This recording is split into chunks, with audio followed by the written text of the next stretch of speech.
Lorsque l'actualité s'affole, suivez Le Point sur Métropole. Le Point, tous les matins à 8h30, reprise 1h30. Le Point est une courtoisie de MSC Trading. MSC Trading, c'est plus pour moins. Et le plan épargne BNC, une assurance pour votre famille et vos employés. Madame, Monsieur, bonjour. Bienvenue à la rubrique Le Point de Radio et Télémétropole. Merci de votre fidélité, merci surtout de l'intérêt. Nous accueillons ce matin sur le plateau le professeur Gérard Jadot, avec qui on va commenter l'actualité. C'est un plaisir de vous avoir, professeur. Bienvenue à Métropole. Merci beaucoup. Nous allons parler politique. Évidemment. Évidemment. Et pourquoi pas d'ailleurs. Alors, mais juste avant de parler politique, permettez qu'on fasse un peu d'histoire. Comme vous me le disiez tantôt avant l'émission, vous êtes né sous-estimé. Oui. Et vous avez laissé le pays en 1965. J'ai laissé le pays en 1965. Il y a exactement 55 ans. C'est ça. Mais vous êtes revenu quand? Je ne suis revenu qu'en 86. 86. En 86, moi j'étais... Vous voyez, ma trajectoire a été très simple. Je suis parti pour l'Afrique, comme jeune enseignant. Et après, l'expérience n'a pas été très facile. Je suis allé m'installer au Canada, à Montréal. Là, j'ai poursuivi mes études. Donc vous n'avez connu aucune stabilité, aucune période de stabilité si vous êtes revenu en 86. Et c'est à partir de ce moment, selon certains, que le pays a emprunté la voie de la décadence, la voie de... Je ne partage pas ces analyses simplistes. Moi, je dis toujours que si l'on veut analyser avec un petit peu d'intérêt la période post-86, il faut toujours essayer de dire une société fonctionne sur deux piliers. Et les deux piliers sont un peu tout le côté socio-économique, les activités, les échanges entre les gens, et le côté politique, c'est-à-dire le régime qui a été adopté. Et vous savez, 86, c'est Haïti qui rentre dans ce que l'on a appelé, il y a un professeur américain qui l'a appelé comme ça, la troisième vague de démocratisation. À l'intérieur de cette vague, il y avait des pays d'Amérique latine, il y avait les pays d'Europe du Sud, comme l'Espagne, le Portugal, etc. Et toute l'aide internationale a été focalisée sur la démocratie. Mais on a oublié le développement. On a oublié créer de la richesse. Et c'est ça qui est le problème. Le problème là, vous avez un pays où tout le monde veut un peu plus de démocratie, mais personne ne sait comment on crée de la richesse pour répartir ça. Parce que la démocratie, ce n'est pas une fin en soi. C'est un moyen pour maximiser le bien-être collectif. Vous voyez ? Donc il a fallu qu'on passe d'abord par le développement. Non, il faut marcher sur les deux pieds. C'est ce que j'allais vous dire, il faut un travail parallèle. Absolument. Parallèle. Démocratiser et créer en même temps de la richesse. Oui. Si une société ordinaire doit créer de la richesse... Est-ce que ceux-là qui faisaient venir de l'aide, puisque vous parliez tantôt de l'aide internationale, est-ce que cette démarche ne visait pas en quelque sorte de répondre à la demande ou encore aux besoins de certains peuples qui, au lieu de réclamer de la richesse, réclamaient de la démocratie? Est-ce que ce n'était pas une réponse? Ça ne se passe jamais comme ça. On réclame, les peuples réclament du bien-être.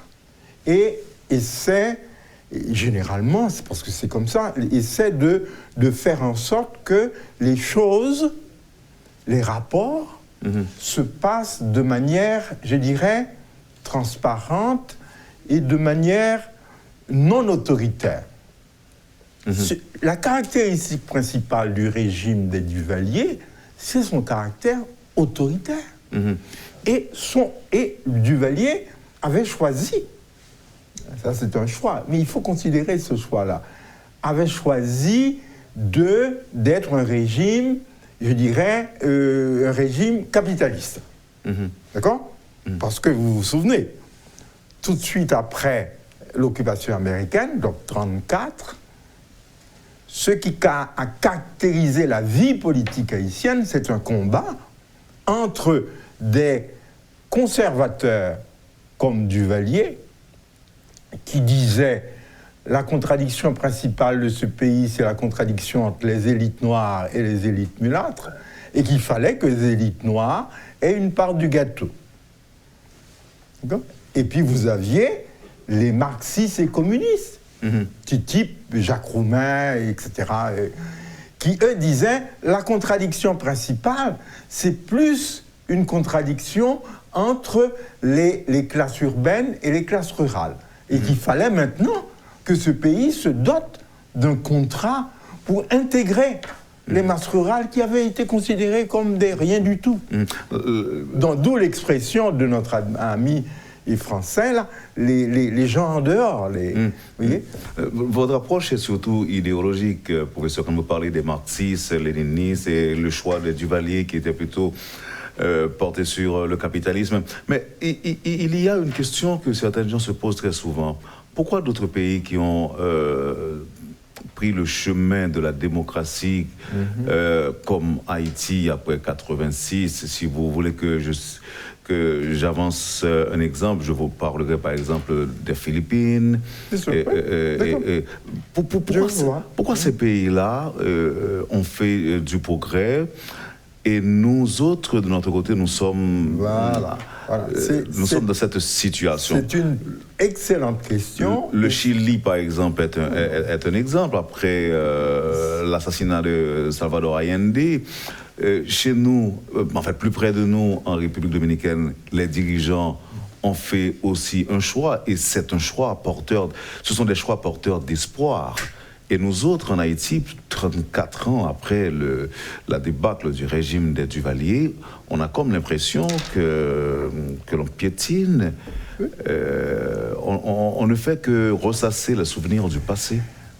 On piétine pour une raison, et qui nous rentre dans le sujet du jour, sur le dialogue interhaïtien. Vous savez, et moi, je dis, depuis quelques semaines, j'ai retrouvé une expression créole que j'aime bien et qui dit « pas de secret n'en fait qu'au là ». Donc, il n'y a pas de secret dans le développement. La caractéristique principale de toutes les sociétés qui se sont développées depuis, disons, la fin de la Deuxième Guerre mondiale, donc les sociétés anciennement colonisées, c'est la vision à long terme. Il y a eu un dirigeant ou des dirigeants qui se sont dit, voilà ce que nous voulons, voilà notre vision pour les 50 prochaines années. Tandis que dans le cas haïtien, rien de tout ça. Ça a été la gestion à la petite semaine. Il n'y a pas de vision. Rien. Et je vous donne 2 exemples.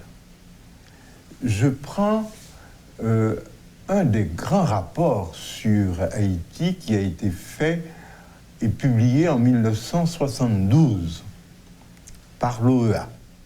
En 1972, on est au début quasiment du gouvernement de Jean-Claude Duvalier, et ce gouvernement demande à l'OEA d'envoyer une mission d'assistance intégrée, donc qui couvre tous les domaines. Et je rappelle qu'à ce moment-là, vous n'étiez pas en Haïti. Non, je n'étais pas en Haïti. J'étais déjà parti. Alors, et ce rapport-là, c'est un gros rapport d'à peu près 1000 pages. Et ce rapport dit ceci. Bien qu'Haïti ait institué dès 1963, donc sous François Duvalier, ait institué le Conseil national de développement et de planification, le CONADEP. Tous les gens qui ont vécu cette période connaissent. Haïti n'a ni objectif, ni plan à moyen et à long terme.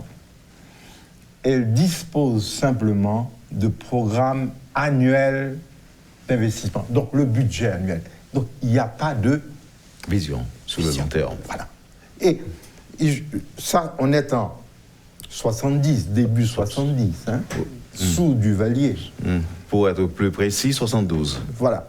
Donc le rapport a été publié en 72, mais il a été toutes les recherches qui ont amené le rapport, c'est 2 ans plus tôt. Donc c'est pour ça que je parle de 70. Donc il n'y a pas de vision. Il n'y a pas de vision à long terme. Allons, essayons maintenant de nous... On va aller 50 ans plus tard. 50 ans plus tard, c'est quoi? Bonjour Tommy. C'est quasiment 2010, après le tremblement, le séisme du 12 janvier. Après le séisme du 12 janvier, on parle de refondation, on parle de reconstruction, et on crée cette fameuse commission internationale pour la reconstruction d'Haïti, le CIRH. Et récemment, il y a un auteur brésilien que j'aime beaucoup, Ricardo Setúnfus, et qui a écrit un texte où il a dit « Pourquoi la CIRH a échoué ?» Et pourquoi elle a échoué, la CIRH? Eh bien, c'est parce que la CIRH a fait, et je cite notre ami Setúnfus, et qui dit, texto, la CIRH présente un maigre bilan, d'autant que la CIRH n'arrive pas à avoir une vision sur le long terme et peine à concevoir son rôle en dehors d'une assistance humanitaire et de la reconstruction physique. Ça veut dire le gouvernement haïtien d'alors n'a aucune vision à long terme. Aucune. Donc là, vous pensez que les différents dirigeants qui se sont succédés de 70 à nos jours... C'est ça que j'essaie de dire. C'est ça que je dis. Oui. Et souffrent justement tout simplement de myopie. Non. Pas ça. Il y a un sociologue français que j'aime beaucoup, qui s'appelle Edgar Morin, et qui dit à peu près la chose suivante. Lorsqu'une société n'arrive pas à avoir des plans d'ensemble, une vision d'ensemble, cette société-là et les gens qui la dirigent souffrent de ce qu'on peut appeler une intelligence aveugle. Et l'intelligence aveugle est caractérisée par le fait qu'on se perd dans les procédures administratives, dans les procédures techniques, et on oublie ce que les Américains appellent le big picture. C'est-à-dire, qu'est-ce que vous voulez? Personne ne sait. Et je vous donne un dernier exemple. Ça, c'est le livre qui vient de sortir de notre ami Wilson Lalot, ministre des Finances et de l'Économie, ministre du Commerce et de l'Industrie. Alors, qu'est-ce que dit l'ami Lalot? L'ami Lalot, qui essaie de se justifier par rapport au Petro-Caribé, etc. Mais moi, je ne rentre pas dans cette affaire-là. Et pourquoi? Parce que c'est maintenant rendu au niveau de la justice. Et je ne suis pas un juge ni un avocat.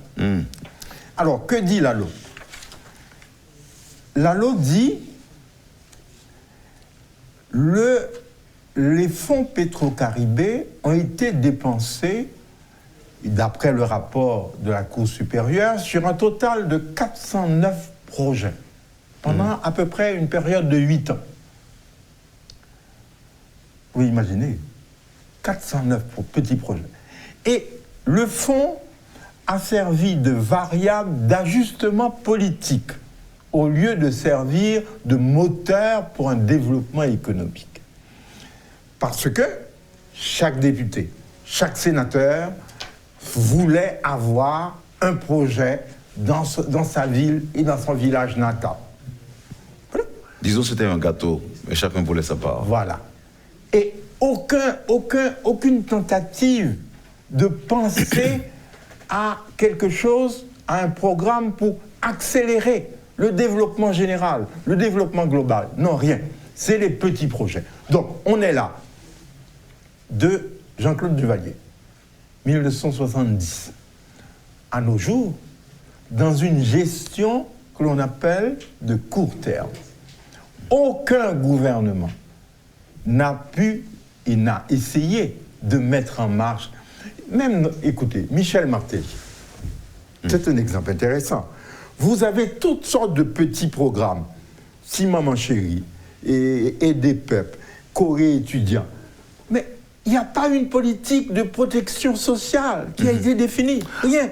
Voyons par exemple le cas de quelques technocrates qui ont dirigé le pays. Gérard Latortue, Marc Bazin par exemple. Est-ce que vous mettez ces gens-là dans le même panier? Je vous cite au hasard ces exemples. Que ce soit, et dans le cas, Marc Bazin a dirigé ce pays dans une période exceptionnelle au niveau de l'embargo. Vous voyez, c'est quand même une période exceptionnelle. Donc il ne faut pas corriger. Il faut pas, on ne peut pas juger à partir de ça. Mais ce que je veux dire, et ce que j'essaie de dire, c'est que cette tendance à privilégier le court terme, c'est une tendance qui va de la gauche à la droite. Rien. Tu vois? Tout le monde, de Duvalier en passant par Lavalas et en arrivant jusqu'à Martelly. Ils sont en train de faire du court terme, dont aucune n'a pensé en termes de développement vraiment. Donc vous pensez que si au moins, au lieu de penser court terme, on pensait moyen terme, j'ai même pas dit long terme. Il faut avoir tous les pays qui se sont développés en Asie, parce que ça a été le premier continent libéré des entrailles du colonialisme dans les années 50 et qui ont commencé à se penser eux-mêmes. Et c'est pour ça que c'est le centre du monde maintenant se tourne vers l'Asie et n'est plus en Europe et en Amérique. Tous ces pays-là ont essayé de se donner une vision à long terme. La vision à long terme veut dire quoi? Parce que c'est pas... La vision à long terme... Veut dire 50 ans? 25 ans? Une vision à long terme, c'est une vision sur plusieurs générations, sur 2-3 générations. Donc, à peu près 30, 40 ans. La vision à long terme, il veut dire 3 choses. Il repose sur 3 piliers. Il y a un rapport à l'objectif. Et quel objectif on se fixe pour un programme de développement? Par exemple, le dernier document de stratégie du gouvernement haïtien, le PSDH, fixait comme objectif Haïti, pays émergent en 2030. C'était ça l'objectif. Deuxième rapport, c'est un rapport à l'espace et au temps. Il faut savoir, il faut faire une analyse pour dire, écoutez, par exemple, nous sommes comme pays proches du grand marché américain. Donc il y a un certain nombre de choses que l'on doit faire pour tirer profit de ce marché-là. Par exemple. Oui? Ou bien encore, nous sommes à tel siècle.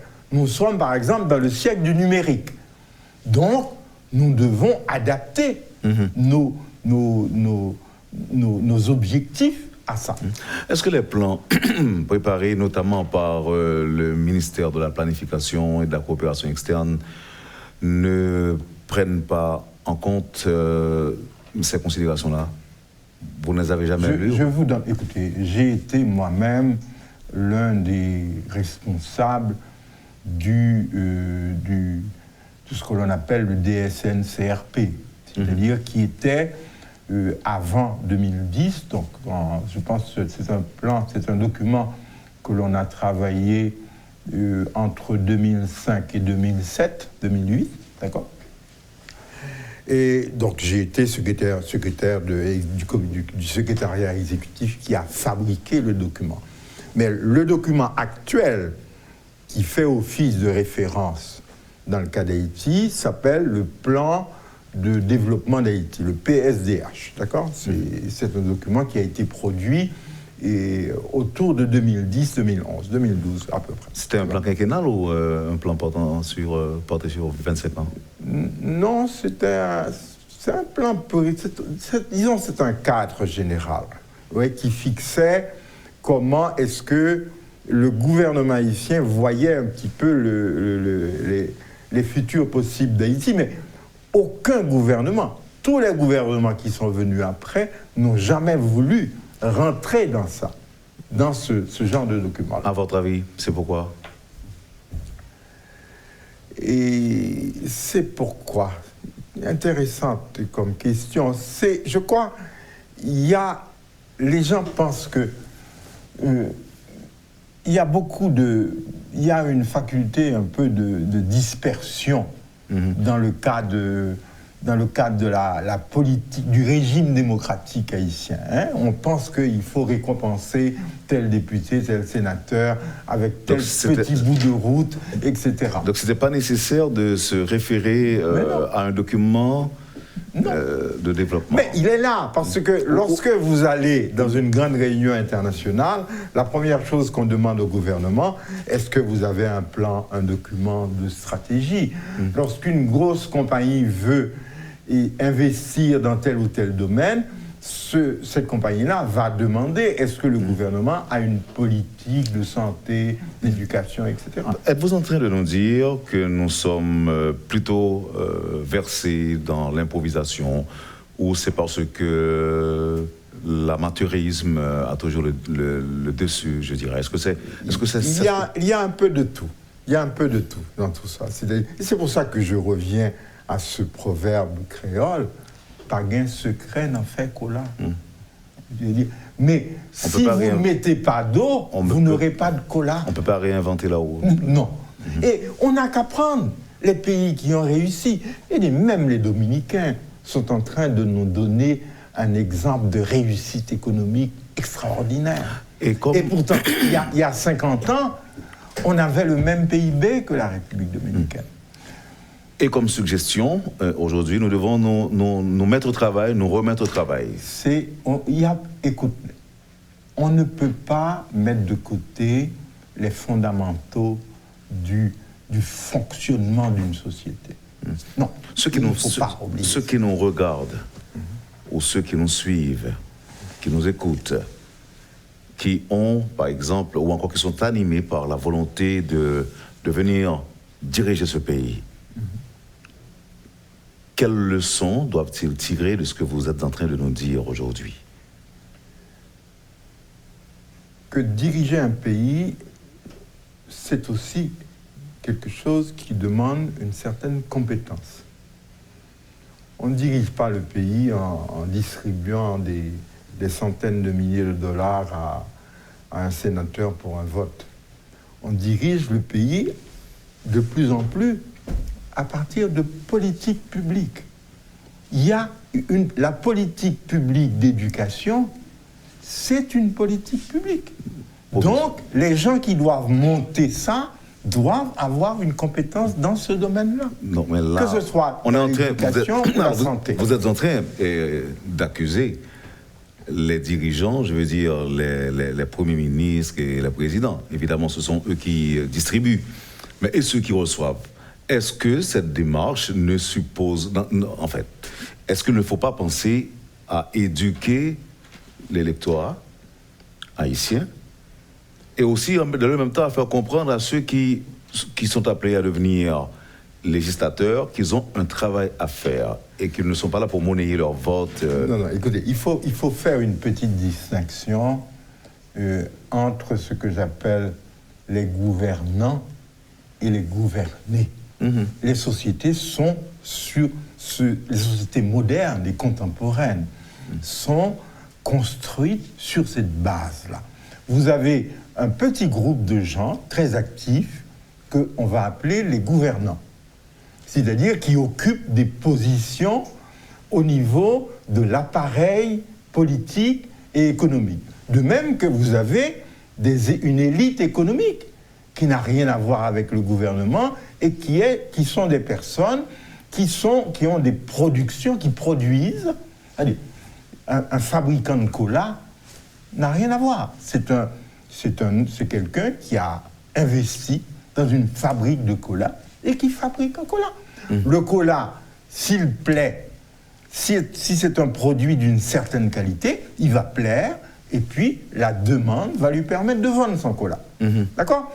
Donc, disons que vous avez les gouvernants qui sont un peu, je dirais, l'élite politique et économique, et les gouvernés. C'est un peu les gens, c'est le citoyen lambda haïtien. En général, et jusqu'à récemment, toutes les sociétés étaient gouvernées par les gouvernants, par les élites politiques. Mais il se trouve que... Les élites politiques seulement ou bien économiques, toutes les élites. Toutes les élites. Il se trouve que maintenant, vous savez, on est en train de vivre un moment historique extraordinaire avec l'augmentation du niveau d'éducation. C'est-à-dire, celui qui gouvernait ce pays vers les années 1850 gouvernait une société où le niveau d'analphabétisme était autour de 95%, où les gens étaient dans leur village et ne se fréquentaient pas tellement, les gens ne bougeaient pas, il n'y avait pas de mobilité. Alors qu'aujourd'hui, tous les jeunes propriétaires de motos sont branchés Internet. Ils sont sur WhatsApp, ils sont sur Instagram. Donc, la capacité de mobilisation a augmenté. Et ensuite, le fait que ce sont des gens qui ont fait l'école secondaire. Donc, ce n'est plus la même chose. On ne peut plus gouverner une société éduquée et connectée comme on gouverne une société qui est compartimentée, etc. Et comment mettre à profit ce niveau d'éducation?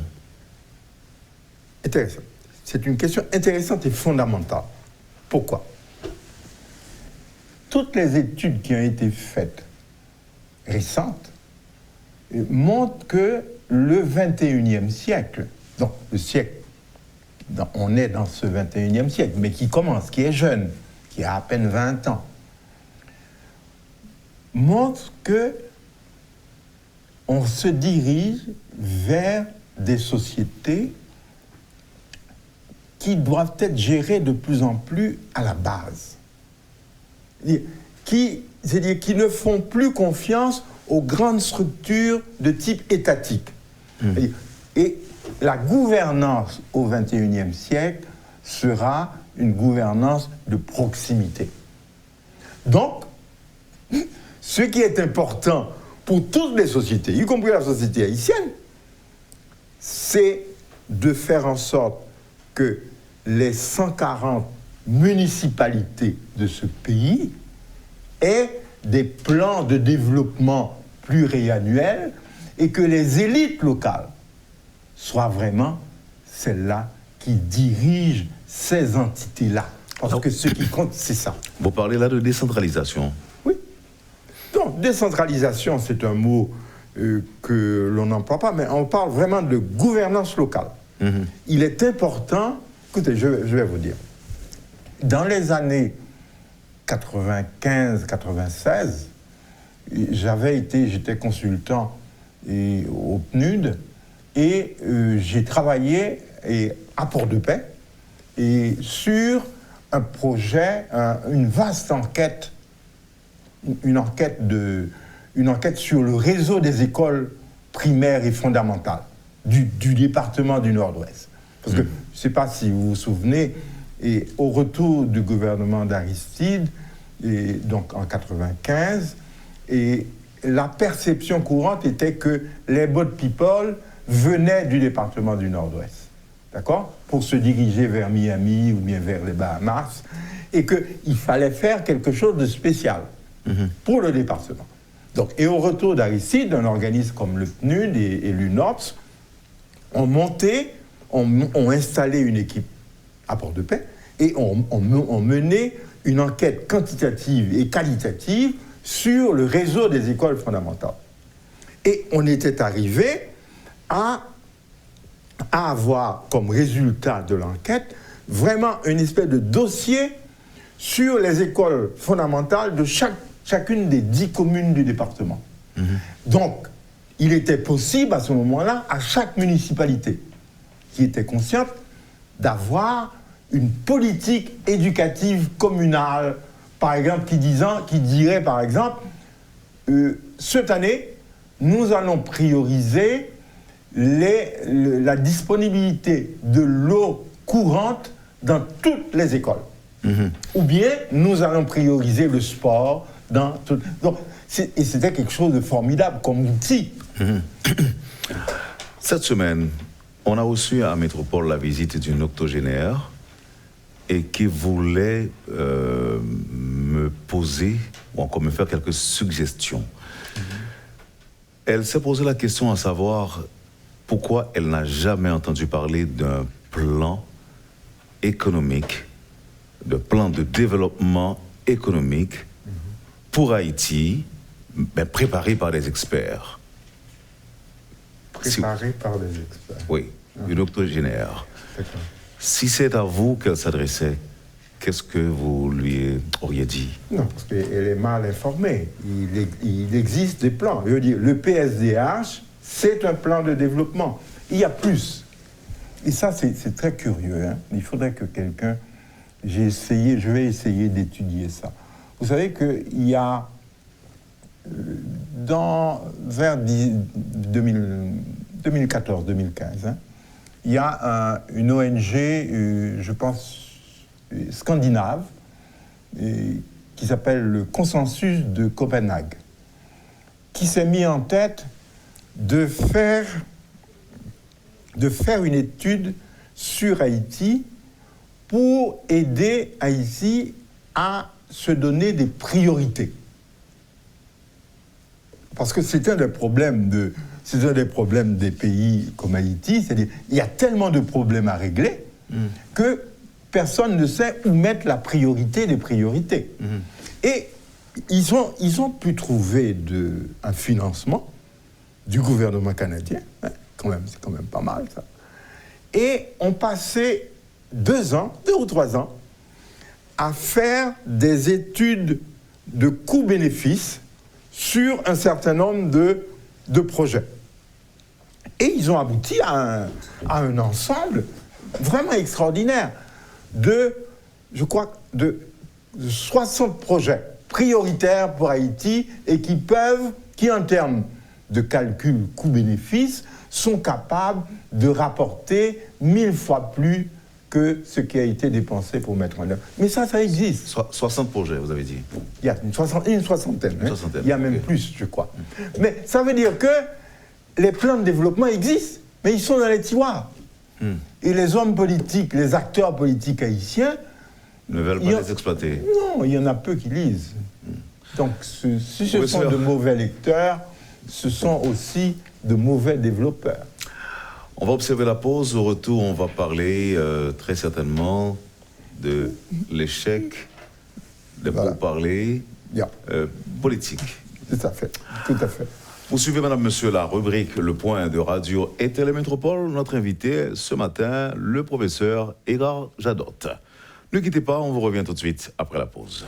Le Point est une courtoisie de MSC Trading MSC Trading, c'est plus pour moins. et la BNC. Le plan épargne BNC, une assurance pour votre famille et vos employés. Merci, madame, monsieur, de votre patience. Merci encore de l'intérêt. C'est la rubrique Le Point qui est chez vous et notre invité ce matin, le professeur Edgar Jadot. Est-ce qu'on peut revenir sur le consensus de Copenhague? Oui. Apparemment, il y a des propositions qui ont été faites aux dirigeants haïtiens. Oui, oui, absolument. Mais si... Écoutez, je suis pas... J'ai quand même quelques amis au sein du ministère de la Planification, ici et là. Je n'ai pas réussi à savoir pourquoi le travail de ce groupe, donc, qui s'appelle, donc, j'ai répété, Haïti priorise, pourquoi le travail de ce groupe n'a pas été pris en compte. Et je vous dis, ce groupe vous pouvez consulter les coupures de presse là-dessus, le groupe a remis un rapport détaillé au président de la République sur les projets qu'il estimait, donc que ce groupe de techniciens, je veux dire, c'est des techniciens à la fois haïtiens et étrangers, hein, que ce groupe de techniciens estimait prioritaire. Vraiment, je n'ai pas réussi à savoir. Je confirme que le Palais national avait reçu certains des responsables à ce moment-là. Et comme vous l'avez dit, effectivement, on avait souhaité que des actions comme notamment exiger les additifs nutritifs comme des vitamines dans la farine, du fluor dans l'eau du robinet, avaient été formulées. Où est-ce que l'on en est? Pourquoi il n'y a pas eu de suivi? Vous ne savez pas. Non, je ne sais pas. Maintenant, est-ce que ce sont des propositions qui seraient dans les tiroirs ou dans la poubelle? Bon, là... Vous savez pas. Les tiroirs, c'est une espèce de poubelle. Hein. C'est le poubelle des papiers, des rapports dont on ne tient pas compte. Non, mais si c'est dans la poubelle, si c'est dans les tiroirs, on peut les tirer à un moment donné. Mais si c'est dans la poubelle... Non, je ne crois pas. Je crois que ce sont tous des documents que l'on peut retrouver sur le site du consensus de Copenhague. Si vous tapez sur Google « Haïti priorise », vous allez tomber sur le site du consensus de Copenhague et sur les documents et produits dans le cadre de cette étude-là. Et apparemment, c'était des initiatives très sensées. À mon avis, hein, c'était des... tous les gens qui ont été mêlés à cette opération-là étaient des gens d'une très grande compétence. Je crois que même qu'il y a eu un prix Nobel d'économie qui est intervenu aussi dans ce dossier. Je ne me souviens pas de son nom, mais il y a eu un prix Nobel d'économie qui est intervenu. Bah, donc ça veut dire que ce n'est pas n'importe qui. C'est pas n'importe qui. Mais malheureusement, il n'y a pas eu de suivi. Non, à mon avis, il n'y a pas eu de suivi. Bah, il reste à savoir pourquoi. Pourquoi est-ce que le gouvernement n'a pas tenu compte de ces rapports-là? Le pourparler politique, vous dites inter-haïtien ou intra-haïtien? Bon, je crois que le mot qui est utilisé aujourd'hui, c'est inter-haïtien. Mais je dirais que c'est intra-haïtien qu'il faudrait dire, si on veut être précis. Et vous faites la différence pour nous rapidement. Bon, intra-haïtien, ça veut dire que ça se passe entre nous. Entre nous. Et inter-haïtien, c'est... Vous voyez, le mot inter, je n'aime pas, parce que c'est comme s'il y avait 2 ou 3 blocs de gens, et puis alors que intra-haïtien veut dire quelque chose de plus... Vous voyez, les Québécois ont une expression que j'aime beaucoup, et ils disent que leur société est une société tricotée serrée. Mais je pense qu'en Haïti aussi, nous sommes... Non, c'est parce que nous sommes une petite société. C'est à peine... Vous savez, Haïti fait à peine 11 millions d'habitants, et 11 millions d'habitants, c'est la population... C'est un peu la population de New York, et même pas du Grand New York. Vous voyez, donc, nous sommes une petite société et on se connaît. On se connaît tous. Oui. Vous diriez l'échec de pourparlers politiques? Je dirais le piétinement du dialogue interhaïtien. Et la raison... Est-ce que c'est pour rester optimiste que vous diriez piétinement? Il faut toujours être optimiste. Hein? Je vous rappelle ce mot de ce grand philosophe italien, Antonio Gramsci, Gramsci disait optimisme de la volonté, pessimisme de l'intelligence. Donc, lorsqu'on étudie les choses, il faut que l'on soit pessimiste. C'est-à-dire que l'on étudie tout, qu'on voit un petit peu vraiment la profondeur, que l'analyse ait une certaine profondeur. Mais lorsqu'on veut entreprendre, il faut être positif. Il faut être positif. Voilà. Autrement dit, vous avez de l'espoir que ce qui se passe en Haïti, le dialogue qui piétine, débouchera inévitablement sur une solution durable pour le pays. Bon, et je ne sais pas si ça va déboucher sur une solution durable. Et tout ce que je sais qu'il y a des indices, il y a des indicateurs que quelque chose est en train de changer dans ce pays. Exact. Et sur une base positive. Mais et ce n'est pas seulement en Haïti. Je crois que la narration sur Haïti, qui a toujours été une narration négative. Oui? Négative parce que, après 1804, on nous a accusés d'avoir massacré les Blancs. Pendant que Dessalines donnait des terres aux contingents polonais de l'expédition de Leclerc. Vous voyez? Donc, la narration est en train de changer et sur la base de la place et du rôle d'Haïti dans ce qu'on a appelé le monde atlantique. Vous voyez, nous occupons une place très précise dans ce monde atlantique. Le monde atlantique, c'est la mise ensemble de 3 continents. L'Europe, l'Afrique, l'Amérique. Et nous sommes au cœur. Nous sommes au centre. C'est pas non seulement. Les Caraïbes comme région sont au centre de la conjonction qui s'est passée à partir du XVIIIe siècle entre les peuples de ces 3 continents-là. Et nous avons un destin à part.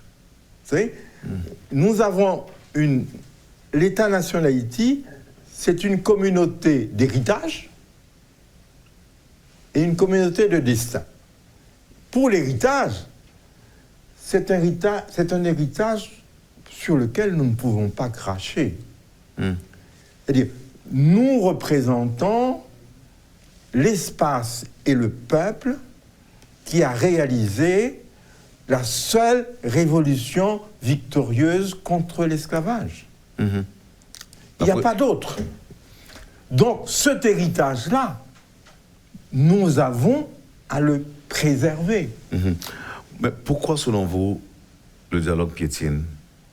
Parce que nos acteurs actuels n'ont aucune vision d'avenir de ce pays. Et si vous demandez à un des acteurs politiques de se projeter dans 2054, c'est 2054, ça va être le 250e anniversaire de la révolution haïtienne, de l'indépendance haïtienne. Mais si vous voulez construire quelque chose, mais c'est aujourd'hui, en 2054, c'est aujourd'hui que vous devez commencer à le faire, à le penser. Moi, je suis Donc, très... là, vous êtes en train de poser un sérieux problème. Et Vous savez pourquoi les acteurs haïtiens n'ont pas de vision d'avenir? non. Ils n'ont pas de vision d'avenir parce que ils ne savent pas qui ils sont. Ils ne savent pas quel pays ils sont en train de gérer, là. Vous savez, François Duvalier avait défini la contradiction principale haïtienne sur le rapport noir-mulâtre. C'est une façon assez simpliste de prétendre décrire l'ensemble des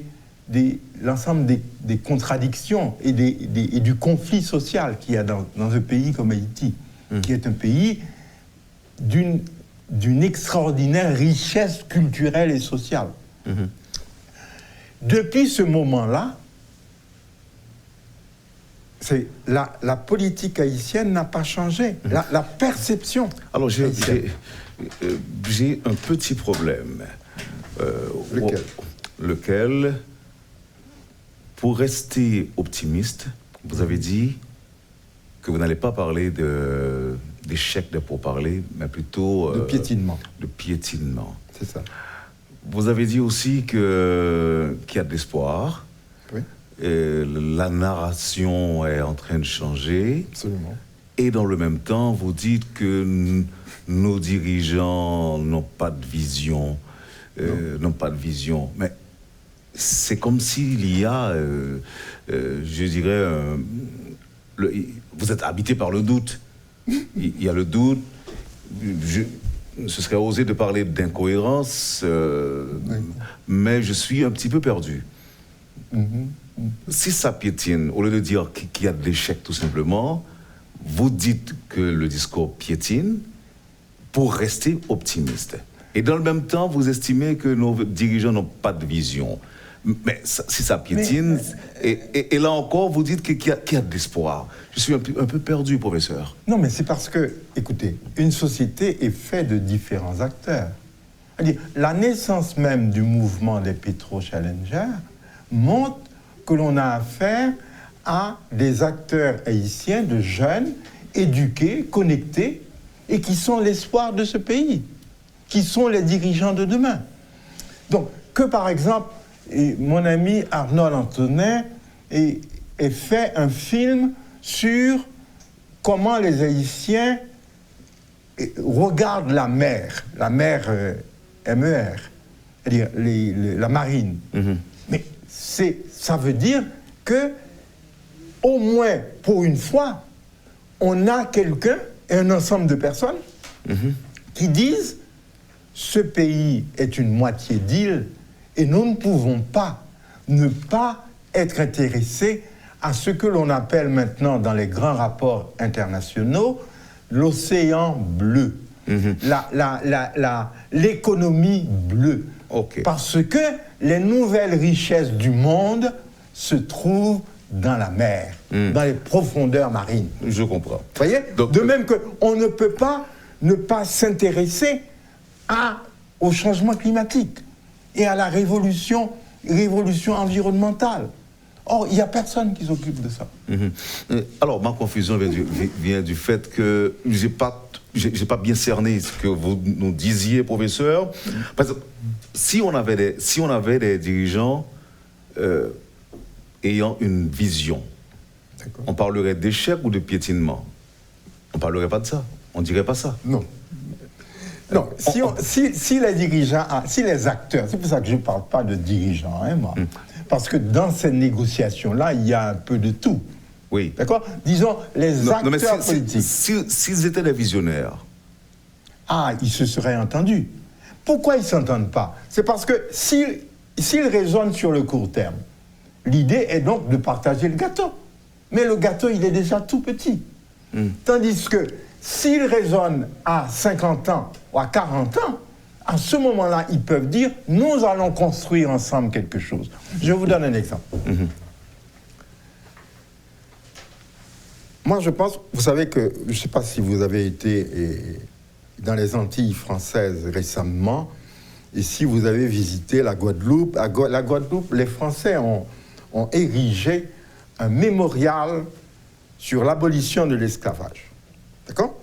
Vous savez, le phénomène de l'abolition de l'esclavage, c'est un phénomène qui a duré tout le 19e siècle, donc, qui est postérieur à 1804. Donc, les abolitions, c'est lorsque le Parlement et l'exécutif d'un pays décident de dire le système esclavagiste, nous mettons fin à ça pour passer à un autre système qui est par exemple le système salarial. En Haïti, ça ne s'est pas passé comme ça. Il n'y a pas eu d'abolition de l'esclavage. Il y a eu une victoire sur l'esclavage. et une victoire unique au monde. Donc, si les responsables haïtiens, toutes catégories confondues, sont sérieux, pour le 250e anniversaire, ils doivent monter, construire un musée de la victoire sur l'esclavage. Voilà un objectif intéressant. Et on peut s'entendre sur cet objectif-là, pas sur le partage de 100 000 $. Donc, à votre avis, c'est ce qui se passe maintenant, c'est ce qui se fait maintenant. Partage de gâteaux, Oui. Répartition des richesses à Le court terme. gâteau est trop petit. Le gâteau est trop petit. Il est bien maigre. Donc personne ne peut trouver sa part. Parce que c'est trop petit. C'est trop petit. Et on se chamaille, on lutte. Pour rien. Pour rien. Maintenant, Donc c'est ce que Edgar Morin appelait, comme je l'ai dit tout à l'heure, l'intelligence aveugle. Donc nous avons des acteurs qui sont intelligents, mais une intelligence qui ne voit rien. une intelligence aveugle. Et avant de vous laisser partir, professeur, un petit clin d'œil, un petit coup d'œil sur l'actualité, le mouvement des policiers. Bon, vous savez, la police est un corps, et c'est un corps armé, donc qui doit avoir des règlements particuliers, comme dans tous les pays du monde. Donc là, semble-t-il que le règlement de la police interdit aux policiers d'avoir un syndicat. Je ne sais pas, j'ai jamais lu vraiment le document vis-à-vis de la police. Donc, si les policiers... C'est le cas, mais... C'est le cas. Oui, mais c'est contraire à la Constitution. Bon, donc dans ce cas-là, c'est la Constitution qui doit primer. Donc on doit, les responsables de la police doivent se donner les moyens de refaire un peu la loi organique de la police pour la rendre conforme à la Constitution. Ce qui s'est passé au Champ de Mars, vous avez vu aussi? Là aussi, c'est quelque chose de vraiment d'inadmissible et d'incompréhensible. Vous voyez, c'est ce genre de... Vous savez, ce qui caractérise une démocratie aussi, c'est le fait que les conflits puissent se dérouler de manière pacifique et être résolus de manière pacifique. Donc, que des groupes de gens veulent se donner raison à partir de la violence, c'est quelque chose qui, dans une société, est inadmissible et qui doivent être réprimés.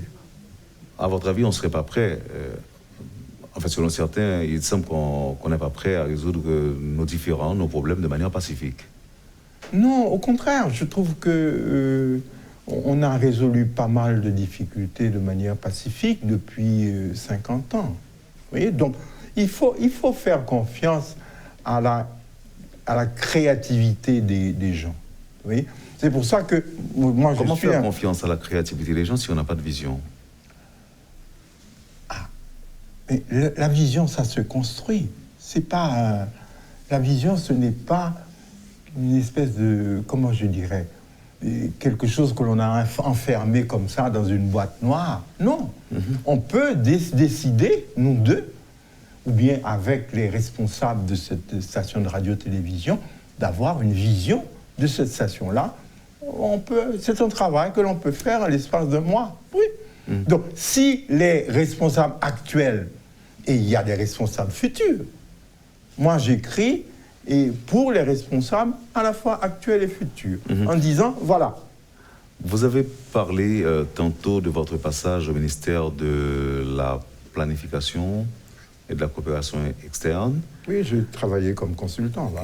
Bien, absolument. Est-ce qu'on a déjà sollicité, à quel moment on a pensé à solliciter vos bons offices? Non, pas... Écoutez, au niveau gouvernement. Au niveau du gouvernement. C'est intéressant, ça. La dernière fois que j'ai fait une consultation pour la fonction publique haïtienne, c'était avec le Premier ministre Gary Conille. Et Conille m'avait demandé, justement, de m'occuper d'un dossier de prospective d'Haïti dans les 30-40 prochaines années. Et oui, j'avais commencé à à travailler là-dessus. C'est-à-dire, il y a des dirigeants quand même qui ont eu de Mais la vision. il n'a duré que 6 mois, le pauvre. Comme Premier ministre. Oui, comme Premier ministre. Ensuite, il est parti. Oui. Et depuis lors, personne ne m'a demandé Si vous pouvez être utile. de travailler sur la prospective. Non. Non, c'est parce que les sociétés n'évoluent pas comme ça de manière, comment je dirais, logique. Il y a des dynamiques. Et moi, je pense que les dynamiques que l'on trouve actuellement, il y a un certain nombre de dynamiques qui sont positives, comme les pétro-challengers, comme tel ou tel intérêt que l'on peut porter à des questions importantes. Aujourd'hui, comment choisir ces dirigeants en Haïti, je veux dire? Comment les choisir? C'est vraiment... Vous savez, nous vivons une époque de faiblesse structurelle des partis politiques. Et pas seulement en Haïti. Vous savez, pour regarder un petit peu la France, un vieux pays comme la France, avec des vieux partis centenaires. Et puis, vous avez un président qui fonde un mouvement il y a à peine quelques temps et qui, hop, devient président de la République. Et les partis politiques haïtiens, c'est une tristesse, parce qu'ils ne jouent plus leur rôle de coaguler les désirs et les intérêts de tel ou tel groupe. Vous voyez? Et qu'est-ce qu'ils font? Mais ils font de la représentation, ils font rien, à mon avis. Je pense qu'on est dans une crise des partis politiques qui va continuer. Parce que la société actuelle est une société plus liquide, comme disait un sociologue allemand. Donc, les gens sont volatiles. Vous voyez? Donc, les partis politiques qui coagulaient les intérêts de tel ou tel groupe ne remplissent plus ce rôle. Donc, vous avez encore des partis, mais par exemple, vous avez des partis, mais vous n'avez pas d'alliance entre 2 ou 3 partis, d'alliance durable. Et un parti suppose quoi? Une vision, une doctrine? Absolument, absolument. C'est une des choses qui a disparu et que c'est dommage, mais on ne va pas pleurer dessus, c'est le clivage droite-gauche. Vous voyez, le clivage droite-gauche disait, vous êtes communiste, lui, il est capitaliste, lui, il est social-démocrate. Aujourd'hui, ça n'existe plus. Ça ne veut plus rien dire. Alors, comment on définit l'intérêt général dans un cas comme ça? Difficile, hein? Parce que les partis politiques servaient de médiateurs. À un moment où l'on parle de changement de constitution, on parle de changement de système, vous pensez qu'il y a un travail sérieux à faire aussi dans les partis politiques? Normalement, il doit y avoir un travail. C'est-à-dire, les partis politiques... Ou bien est-ce que le signal ne devait pas sortir des partis politiques? Le signal de quoi? Le signal de changer la Constitution, de réviser la Constitution. Si les partis politiques... Oui, est-ce que ça ne devait pas sortir? Ça aurait dû, parce que c'est les partis politiques qui, dans un régime démocratique, jouent un rôle d'intermédiaire permanent entre le pouvoir et la population. Mais les partis politiques ne jouent plus ce rôle, parce qu'il n'y a plus d'idéologie. Il y a plus de... Lorsqu'il y avait de l'idéologie, justement, il y avait une espèce de confrontation entre les politiques. Aujourd'hui, non, il n'y a rien. Alors, qui doit faire ces changements? Changement de constitution, changement de système. La solution que beaucoup de pays ont adoptée, c'est de donner un certain rôle à des structures permanentes de type think tank. Mais qui sont des structures de pensée, des structures de recherche. Créer des masses critiques. C'est ça. Donc, à ce moment-là, si vous voulez changer une constitution, à ce moment-là, vous avez tel think tank qui va entreprendre beaucoup d'études, etc., oui, pour faire ça. Vous pensez que les partis vont laisser libre cours à une telle pratique, à une telle initiative? Mais c'est pour ça qu'en Haïti, il n'y a pas de think tank aussi. Et ça, c'est dommageable. Et là, je crois qu'il y a une certaine responsabilité de ce qu'on peut appeler les élites économiques, qui doivent être les secteurs qui financent ce genre de structure de recherche. J'étais très content de vous entendre ce matin, professeur. C'est moi aussi. Les auditeurs et téléspectateurs aussi. Aussi. Si je me fie aux différentes remarques et réactions du public. C'est tant mieux. Je suis à votre disposition. Merci encore une fois. Merci. Vous avez suivi, madame, monsieur, la rubrique Le Point de Radio et Télémétropole. Notre invité ce matin, le professeur Érard Jadotte. Merci encore une fois de l'accueil. Merci de l'intérêt. Passez une excellente journée avec Métropole. Et à demain. Lorsque l'actualité s'affole, suivez Le Point sur Métropole. Le Point, tous les matins à 8h30, reprise 1h30. Le Point est une courtoisie de MSC Trading. MSC Trading, c'est plus pour moins. Et le plan épargne BNC, Une assurance pour votre famille et vos employés.